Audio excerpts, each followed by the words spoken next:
Mike's voice was nice talking through this last night.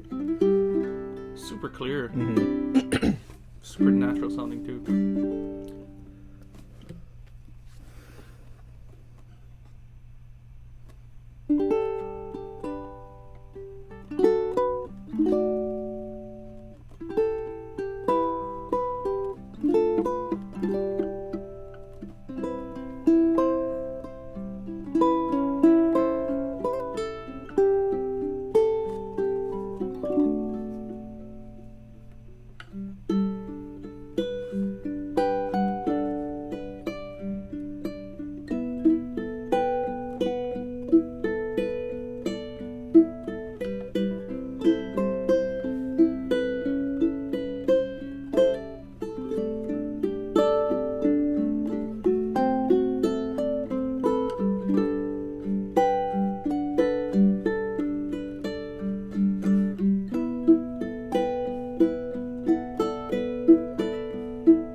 Something like that. I was focused on my leg turning. It was just throughout the whole song, my leg is getting more and more numb. Oh yeah, my feet are a little tingly right now too. How come?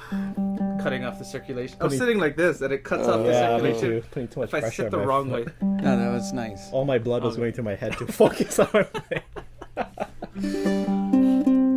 Hawaiian style band? Anti-Roby. Classic. Is that one Love and Honesty? Slow on. Yeah. two of the most important qualities to have in life, right? Yes. The two things that matter. Talk about these two new beautiful koalas. We got a KoAloha Model 100 SP. We got curly koa front, back, and sides. And what's super special about this ukulele is that the binding here, this white binding, it looks like curly maple from a glance, but in actuality, it's curly koa from the sap of the koa wood, which is the rarest part of the koa because the sap makes up such a small portion of the actual koa wood. So it was really cool that Noah went ahead and found a really long strip and piece of this sap to make as the binding. It's really cool because it's so curly that it matches. It's very symmetrical with the curly koa on the sides, and it even matches up with the front too. We got white and black purfling around the body, beautiful abalone rosette. We got ebony bridge and fretboard. We got a mahogany neck, satin finish, black and silver Godel tuners, very very easy to use, smooth tuning, and we got a curly koa faceplate. Yeah, overall just a great Hawaiian instrument. A very big sound, very warm, very easy to play.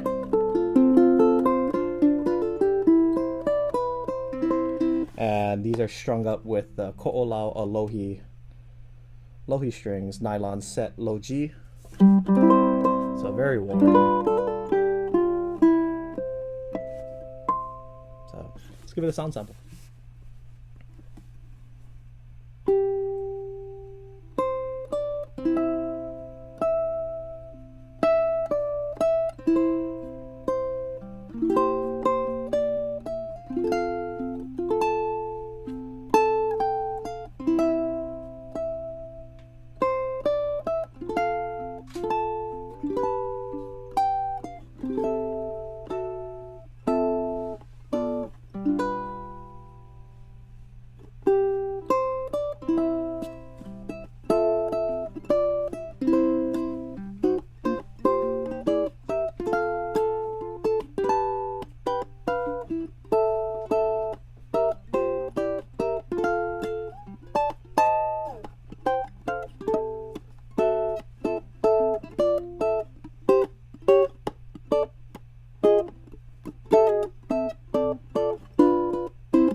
Nice. Yeah, so easy to play.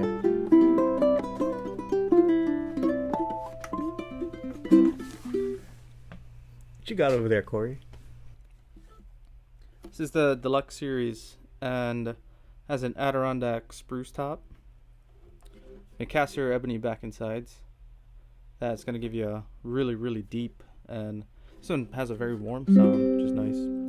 Very nice and bright, not too bright. We have the Aho low G smooth wound set on here. This is a fluorocarbon set, so you can expect it to give you a lot of brightness and sustain and clarity. This is Recon turquoise, Recon stone for the rosette. We've got black and blue purfling lines that run on the soundboard, sides and back. Very cool, very different. Usually people get standard white, or you see red purfling lines. This is blue, change it up a little bit. Well done. Ebony bridge, fretboard, faceplate. And there's the Recon stone for the fret markers. Radius fretboard, really good, comfortable radius from KoAloha. And the KoAloha logo is with the turquoise on there too. Goto tuners, very smooth and easy to use. And slot head. So check it out.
Man, that thing sounds good. There's so much depth. Sounds like a freaking guitar. So man. much depth in the sound when you strum the chord, or when you're plucking like the E and the A strings with. Like There's a boom in the E and the A strings too. Yeah. With the clarity, but there's still a lot of oomph to it. So yeah, no kidding. That's the beauty of Macassar. So it's one of Brings my. out that sound. Perfect combo with the Addy spruce too. If I had to pick between like the back and sides being like rosewood, ebony, or like a ziricote, I would most likely go with ebony. It's got that depth and the articulation, you know? Like it keeps things really clean, even though it gives you all of that richness and It's good. It's good for playing the really slow stuff, because I feel that sustain. It helps drive with the It overall does help with sustain sustain. and Oh stuff. yeah, big time. So playing those really slow pieces. It really helps with the classical stuff. Oh, And is that the? sounds of it. So you can get that really low driving. I think even Bass, with, right? especially with a low G setup, the Macassar really. That's yeah. not overpowering too, because then the rest of the strings are really loud too. Yeah, because when you compare it to something like this, it's very warm, but there's no depth, oomph like that Punch. one. Yeah. So One thing, you can do all these delicate finger picking pieces, but like when you have to strum and stuff, you can still hear all the, there's really good note clarity with the rest of the notes.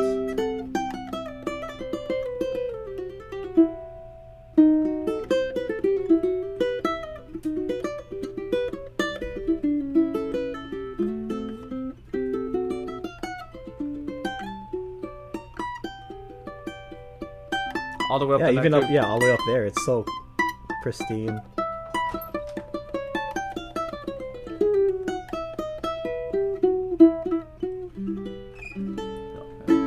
Yeah, like the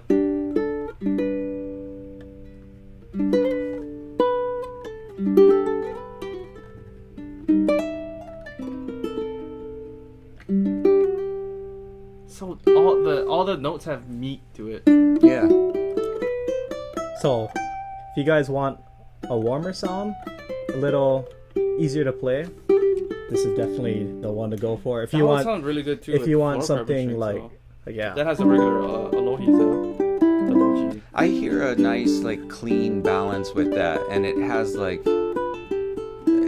everything you would want in a great ukulele. yeah. This one is just getting towards that little classical guitar kind of vibe. Yeah, It's a little more That's more specific. traditional. Yeah, like ukulele. this is a more all-around purpose ukulele. Very warm sound, but if you're a fingerstyle player and you're looking for that really nice warm, or that depth and body, it's cool. to It's the like we were sound. playing together, and It was a nice one compliment. ukulele, it wasn't one ukulele wasn't louder than the other, so it blends well with other. Mhm. That's generally with spruce tops, right? Different woods like matching better as a duo. I think so. If you guys were both playing Koa right now, I don't think it would have had as much difference, like being able to hear the different instruments Yeah, one's not separate stepping on from each the other, other. The other one, yeah. But this one, man, this is a special one, and I love the turquoise appointments. Just really like sets it off. Yeah. I really like the color scheme too, and the curly koa on the side pops the binding with the blue and then the white, just all the colors that's going on. It looks really nice from the side, from the front.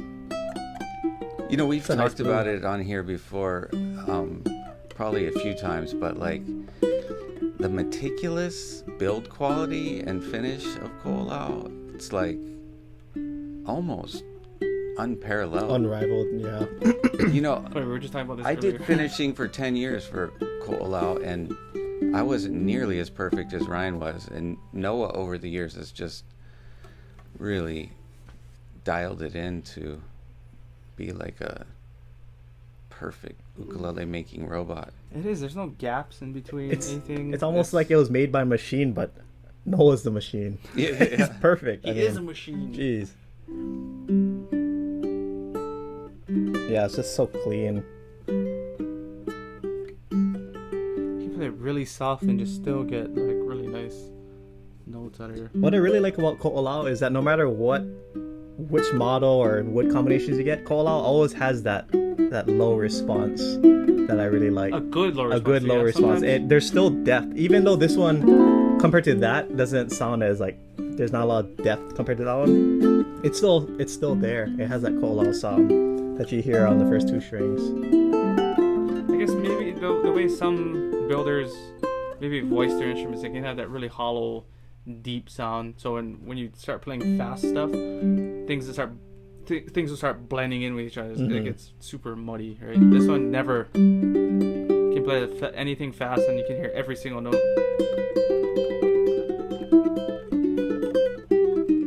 Even strumming. Yeah, sometimes you get the depth and lose the focus, you know? Yeah. This is kind of that balance where you still have focus. There's not too much of one thing coming out of here, which is awesome. Usually, I mean, I like spruce, but if I had a choice between spruce and cedar, I would usually go towards cedar because it doesn't have that harshness that can be present in certain spruce tops. Doing the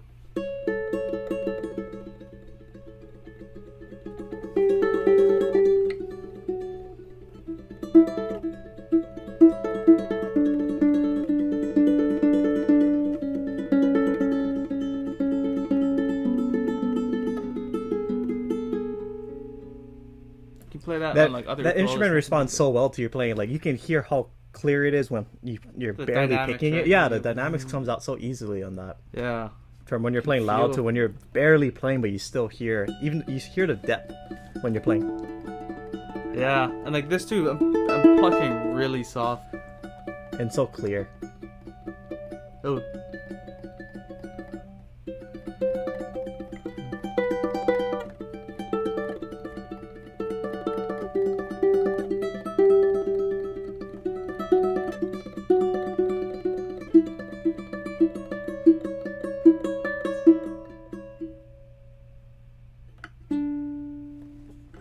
Yeah. Ooh, that was Something nice. more classical. To close my eyes for a minute there. Hey, let's switch up gears. Let's check out these two new EEVs that came in, and they're both awesome. But Speaking of one of them is a model that we've never seen before, and a first for Charlie. So let's take those out and look. tune them up. Here you go, Corey. Check out this EEV we just got from Charlie. And beautiful Koa wood top, back, and sides.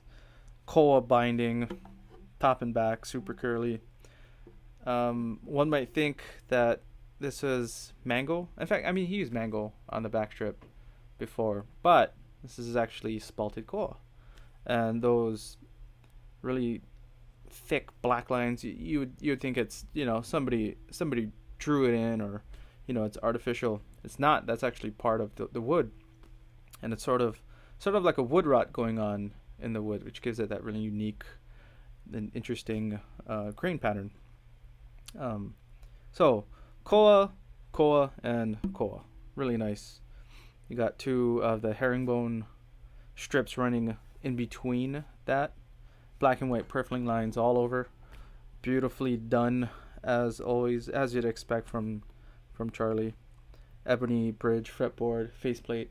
Speaking of faceplate, if you noticed, it's a different design from what he usually does. It is the EEV bird, but then this is the flower from the ohia tree, and that's one of my favorite types of those flowers have honey in them, and it's one of my favorite types of honey. So anyways, ebony faceplate, and this is part of the 25th anniversary series that he's doing. He's been building for a very, very long time, and you'll see the inlay of the the fret dots in Roman numerals up until the 12th. And then on the 15th fret, there's the Roman numerals for number 25. And it's in abalone. It's with an abalone inlay on all of them. The purfling line, or the purfling is abalone. The purfling around the sound holes are also abalone. Beautiful abalone, by the way. This thing is pretty decked out. It's gorgeous. The heel cap is that spalted koa too. Very nice attention to detail on this thing. So let's give it a listen.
So clean.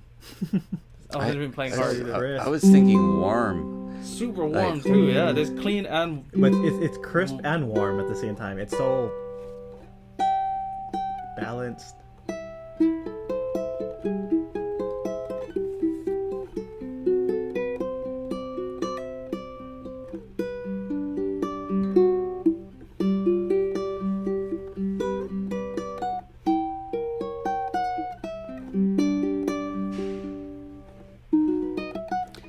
Mika, did you tell me that this was your favorite EV so far? I think I played a few with Sean, and then I think I played about maybe 4 or 6 EEVs total. I think that's my favorite that I played so far. It's not bad on the eyes either. That Koa. That the kind of sound that you get from that, it suits my style of playing, which is very I like to milk notes and get the sustain. I like the articulation, my favorite word. I like the resonance. It's very controlled. It's not so big. It's not a big sound, but it's enough for me where I don't have to worry about playing too hard and there's just too much sound coming out. So I really like how controlled it is. So it's very crisp, but very warm, very balanced. So yeah, it's an excellent ukulele. That's a classical ukulele too. Yeah, that definitely. It's crazy because I mean, you wouldn't think out of an all koa instrument you could do that kind of finger picking type stuff, you know. Mm-hmm. So it probably sound better. Sound really good doing the. There's an ukulele artist all the way up in Europe, Elizabeth Pfeiffer.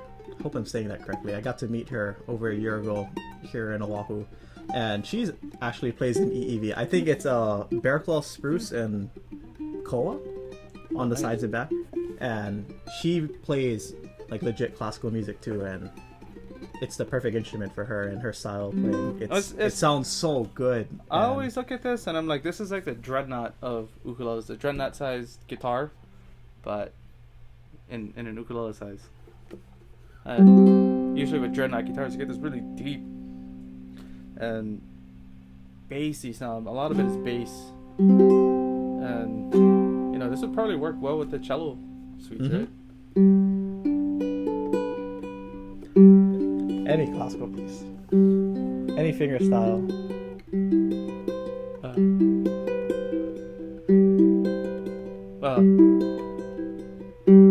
I like that boom. Is that in the cello pieces? It was like boom, right? That really deep boom. So you get that in this. I wish there was like a volume knob.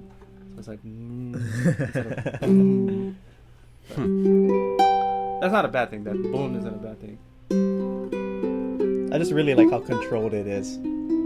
It sounds crisp but warm at the same time. What's cool is as you get to the saddle, the string spacings open up a little bit more. It's not too much, and doing finger picking around here makes that really, really comfortable. So much space.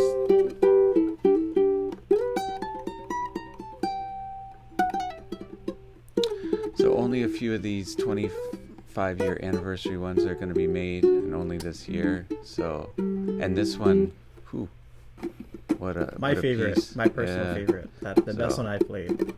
Congrats to whoever gets that. What do you got in your hands there, Mika? So, something we haven't had from him before. Yeah, is this the very first soprano EEV that Charlie's ever built? No. This is the first of this series. Yeah. On the inside there's a black label saying dedicating to the three fathers of the Hawaiian ukuleles, in 1879, Diaz, Nunes, and Santos. So, what would you say, like, a homage to? Yeah. More than a replica? And I think Charlie was saying that he wanted to have his own look to it too, his own signature look with the wider bout and and it's still an EEV. Right? Kind of. Yeah, definitely makes it clear. So, and even the headstock kind of pays homage to the very old 1880s, 1890s look. Yeah. The headstock, that's what you're gonna find on the very old ukuleles. Very well. So we got torrefied spruce on the top, rope binding all around the rosette. The binding and the faceplate are Rocklight Sundari, which is kind of a newer material that's made with wood. It is man-made, and it's trippy though, because Charlie was saying it actually acts like wood, and he had to bend it on his benders and stuff the same. But it's he said he really likes working with it, and it looks really nice. Looks like rosewood. I mean, I would have bet money that it wasn't a wood composite, that it was like straight out the tree, but very cool. And just these builders keeping up with the changes and evolution and inventions that come along the way, and then still building ukuleles like this that remind us, like, hey, this is of our past, this is where we came from, or this is what it was. And right, so it's a mix of modern and paying homage, so it's really cool. Awesome instrument, and it sounds really good too. This thing is so punchy. Loud and punchy. It's unbelievable. We play a ton of sopranos. Yeah. And this one is its own sound. Yeah. It's loud and punchy, probably due to the spruce, but also the koa on the sides and the back. And another cool aspect about this ukulele that's usually found on the very old vintage ukuleles is that not only do you have the rope binding, but you also have the rope binding going right up the middle of the fretboard. And some of the super, super old ukuleles, like from the 1880s, 1890s, it even lines up and goes onto the headstock too. So, really cool. Very cool. And then Charlie put the planetary gear Goto tuners on the back. So it's very smooth, very easy to use. And those are, I think that those series of Gotos are discontinued. Yeah, they don't make that they button have a anymore. wider. Yeah. Yeah. It's not circle like that And one. then with the matte finish on it. Yeah. Miss those tuners. So, and this ukulele comes stringed up or strung up with Joel's pink Logic string. So, how's that sound?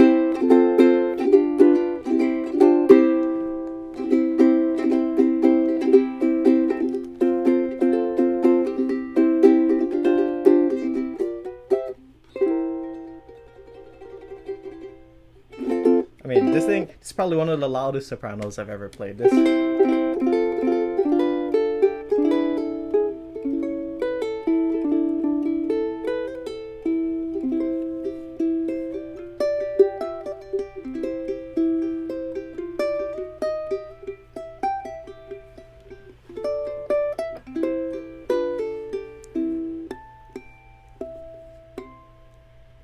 So let's go ahead and give a listen. What are we gonna play?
Hey, you close your eyes. You don't think it's a soprano.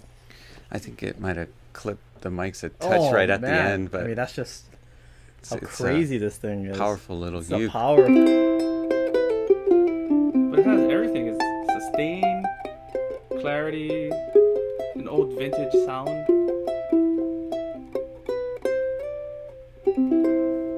I have a feeling it's not gonna last. It'll pop up and bam, it's gone. Oh, yeah. I don't know. There's a lot more like custom buyers for tenors. It seems like, but then again, there's not many really sopranos at this level of custom. There's not many And people it's- doing really awesome sopranos. There aren't that many of these floating around either, right? Mm-hmm. It's gonna be a rare. Well, yeah, piece this for and collectors. this is the first, so you can be number one to this probably limited model that he's gonna make.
There you go.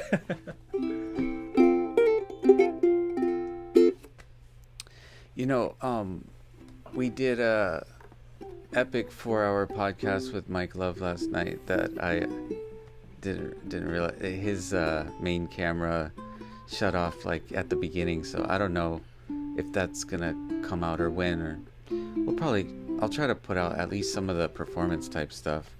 But he was playing and showing this really nice baritone Tyde that we're gonna have going up for auction. Oh yeah. So Corey, why don't you grab that and give us a sound sample of that guy? So we did a video with Mike playing this, but it's not this one. This is number 2 of 2. So it's twin brother is with Mike Love, and beautiful concept. They took the walnut that was going to be used for gun stock and made it into this weapon of love here that has his Love Not War, Mike Love's record label, and these the roses that are the sound hole is one of the most beautiful ways to do a sound hole I've ever seen. It's just super nice. Part of why people love Tyde ukuleles is they have an extremely beveled edge, so you don't feel any sort of sharp corners as you're playing on your body or your arm, and the tone. I don't know, Mika, what did you think about this baritone? Probably easily one of the best baritones I've ever played. The only thing that sounds probably just as good as that is playing a vintage old baritone Martin from the 40s. It almost 50s. Does have a vintage sound. It has a vintage sound. It's so warm and deep and easy to play. I guess that's a wider lower bout than your typical baritone, right? This is yeah, and that's what brings out that super fat. Yeah. It's not a punchy kind of bass. Not it's a really balanced bass. It's super warm. Just what you want from a baritone. And it's so easy to play. It's set up so easy.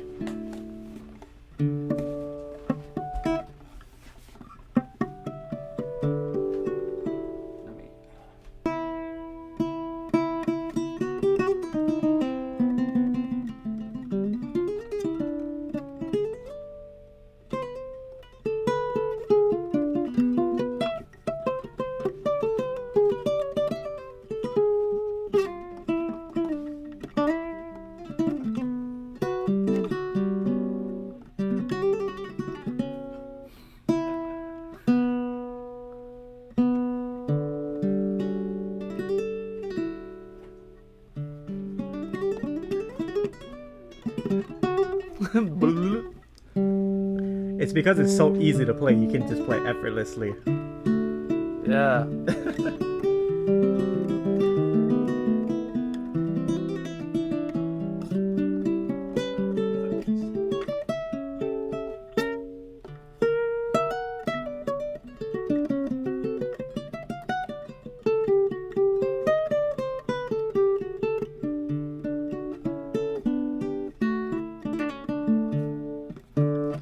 Give this a little quick stretch.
beautiful. Yeah. Oh, thank you. So nice. I was holding my breath. Frick, this is like playing a little piano, piano, cello, and guitar put together.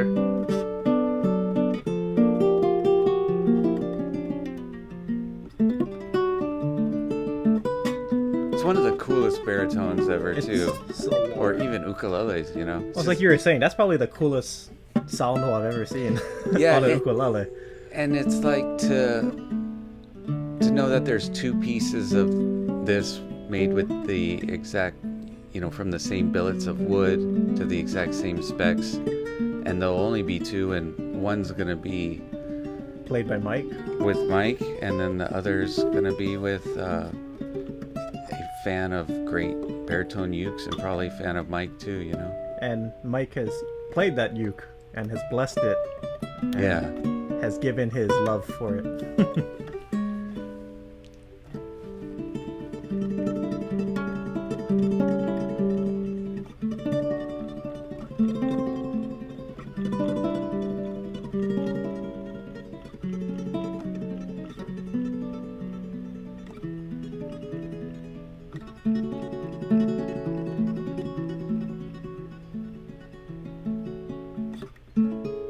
Damn. Sounds like a classical guitar if I close my eyes. Wow. Man, your guys' Exodus last night gave me chills. It was What so is that? good. Oh, bro. Exodus, when you guys played Exodus. Oh, with the Mike. three of us? Yeah. Oh, I went to another planet. I know. I got so warped with Mike Yeah, singing, yeah. and I was just like feeling it so hard. You guys killed it Oh too. man. Man, he's such a master of just like, you know, overstanding the whole situation with music, you know. He creates the whole environment and the Yeah. atmosphere when he goes into So I that had zone. that same experience you had. I forgot that I was here. Yeah, I was so into it. Oh, what an experience! It's amazing to me that he does all the things he does. Like, you know, he was showing me like other collaborations that he's doing with other people's albums and stuff like that. But then on top of that, you know, and beyond his own solo work and stuff coming out, it's like he's spending thousands of hours producing Paula's next album. Like, dang. And, you know, just talking with him about like composing the string arrangements and just all that's involved with laying it down. Major props to him. He works hard. I wish I had that musician's mindset where it's like, yeah, I can, you know, I'll direct all this and, you know, produce an entire album, not just one song. And he hears it all in his head, Yeah, and he he's- can bring it to life. Like he's like And- I know exactly what notes I want to hear in my stuff, and I just brings make it to life. happen. Yeah. Yeah. So this might be a little bit on the shorter side for our podcast, but I just wanted to make sure that we got one out this week, even if the one we did last night with Mike is a blunder, but you know, it was good times, and hopefully we'll be able to release some of that. If you guys can let us know kind of what you think as far as the direction of the podcast, or suggestions on things for us to do and to try, maybe comparison stuff again we'll bring back. And I know we often come to you guys playing the cream of the crop amazing customs, but maybe next week we'll do something along the lines of the affordable options and comparing some of those. So In the meantime, they can check out the video we did where me and Corey picked our favorites from the $200 to $800 range. I think we posted it about 2 months ago. yeah, that's a good one. So you can check that out, but probably we can do another video like that. Yeah, there's a lot of different things to cover and think about, but we appreciate you guys, and let us know how we can help. And thank you for allowing us to play, Yeah, create music for you guys. it's great Thank to have a job that we love. So, Because of you guys, we get to be here and definitely. provide content. So thank you. Thank you very much. Me and Corey have a little too much fun sometimes. No such thing as too much fun. And Well, you know, laugh if we a little didn't too do these much. podcasts, you guys would never practice. Yeah, mean, it's a reason for us to practice. This is Yeah. this is their practice session. I try to get them to get together their duets or whatever beforehand, but everybody's too busy. You know, there's too much stuff to do. Yeah. Just go for it. Just It's cool. It's press, like we're at a charge. point, I guess, in our musicianship or musician level where it's like, hey, let's try this, and then we can, Pull it off. sort of As come long up as with we try something and end that's not- together, or we have our ideas and just go for it. yeah, we're not trying to like release an album out of these sessions. Not but- yet, at least. Not yet. Thank you. Love you guys. Aloha. That was fun.